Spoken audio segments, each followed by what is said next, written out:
Alec Baldwin was spotted back in the Big Apple on Sunday, heading into an apartment building just down the street from where he lives with wife Hilaria and their 4 children.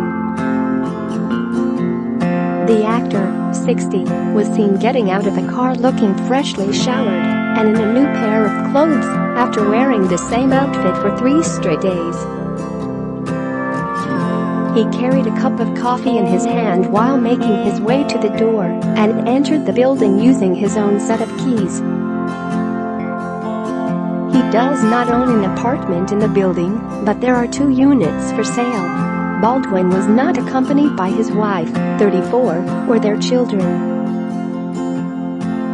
Scroll down for video. Baldwin was noticeably absent from Saturday Night Live one day prior to the outing, which came as a bit of a shock, given some of the recent comments that have been made by President Trump.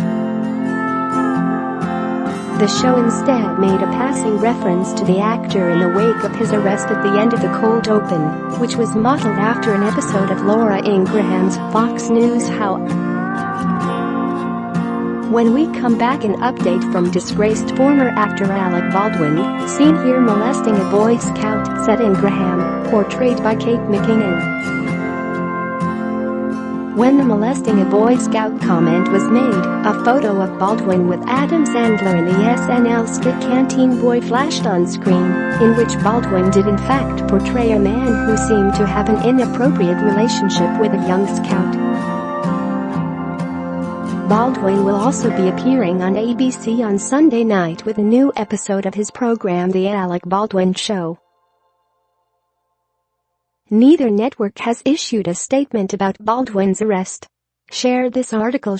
Baldwin was seen out in the Hamptons on Saturday, with the actor emerging for the first time since he was booked and released for allegedly assaulting a man in New York City on Friday. It was a somber occasion for Baldwin, who was attending the funeral service of his friend Sarah DeHaven Fowler. He was spotted exiting a church in East Hampton after the service and then getting into the driver's seat of a car before heading off. Baldwin said nothing and kept his head down as he returned to the car, wearing the same clothes he had been photographed in on Thursday and Friday. The actor posted an image of the program from the celebration of Fowler's life on Saturday, writing, "While battling brain cancer, Sarah always had a smile on her face, a kind word to offer, a rare spirit that she has left behind." Baldwin kicked off the day by posting an image of his son at breakfast in Manhattan's Greenwich Village just before 10 a.m., and 3 hours later shared an image from the funeral service in East Hampton. It was business as usual for Hilaria Baldwin on Saturday morning, who was seen heading home to her $13 million penthouse after grabbing some breakfast with her 4 children. The preternaturally cheerful Hilaria, 34, looked less than pleased, however, as she braved the throng of media outside her building just 24 hours after her husband found himself booked at the local precinct on an assault charge. Hilaria was forced to brave that throng alone too, with no help from her husband. Baldwin's victim is also keeping a low profile, with Wojciech Siskowski saying few words about the alleged assault which landed him in the hospital. Siskowski looked neither bruised or amused by the incident on Saturday. There is little public information about the man, who is married and owns properties upstate and in Brooklyn. He is head of a company called Pulte Renovation and appears to work on homes as well as flipping some of his own, having bought and sold a number of properties in New York City for a profit. He is also an avid runner and was a witness to the horrific bombing at the 2013 Boston Marathon after having just completed the course. DailyMail.com has learned that he was not set to run in this year's New York City Marathon. He was pulling into a spot outside Baldwin's apartment building on Friday when the actor lost control, an eyewitness told Daily Mail. Hilaria.com and went after the man as he went to pay the meter. It is unclear what happened next, with Baldwin denying that he punched Siskowski despite the alleged victim's claim to police that the actor hit him in the jaw.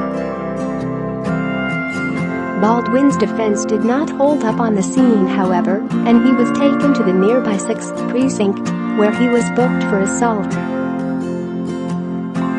The incident played out one day after he taped a podcast with his wife and NBC News correspondent Stephanie Rule.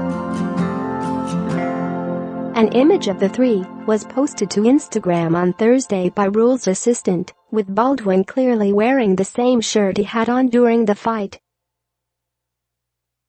It is unclear if he has multiple shirts or was wearing the same outfit 3 days in a row. It would appear that Baldwin was trying to gather up the kids and possibly head out east to the Hamptons for the weekend on Friday, which would explain why he was so focused on grabbing the one spot right in front of his building. That would have required Baldwin to evade the throng of photographers outside on Saturday, something that Hilaria proved could be done that morning when no one saw her heading out with kids, but everyone snapped her returning through the buildings from entrance.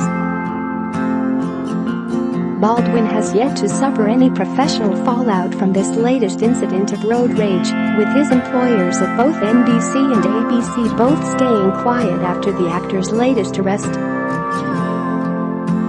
Multiple eyewitnesses who spoke to DailyMail.com all stated that someone close to Baldwin was attempting to hold a parking spot when Siskowski pulled into the space. It was unclear whether or not he was aware that the person was saving the space, said the eyewitnesses. This sent Baldwin into a rage, and he went after Siskowski as he went to pay the meter.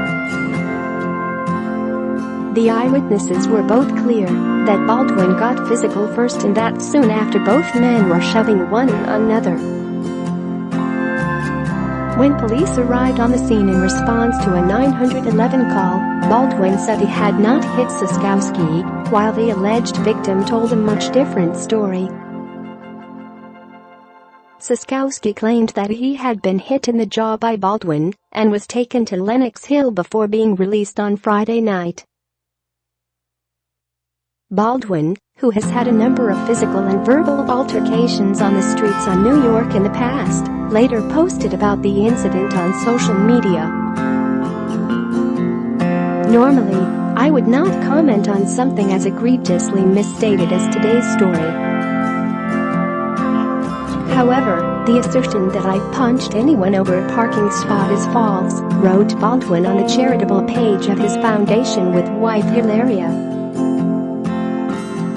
I wanted to go on the record stating as much. I realized that it has become a sport to tag people with as many negative charges and defaming allegations as possible for the purposes of clickbait entertainment.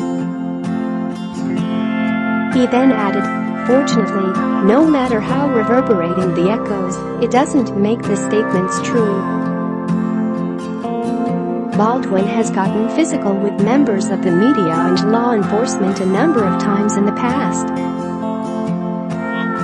In 1995, he allegedly punched a cameraman who filmed him, and then wife Kim Basinger returning home from the hospital with newborn daughter Ireland. 20 years later, Baldwin again found himself in trouble with the law when he was arrested for being belligerent to a police officer who ticketed him for riding his bike the wrong way in a one-way street.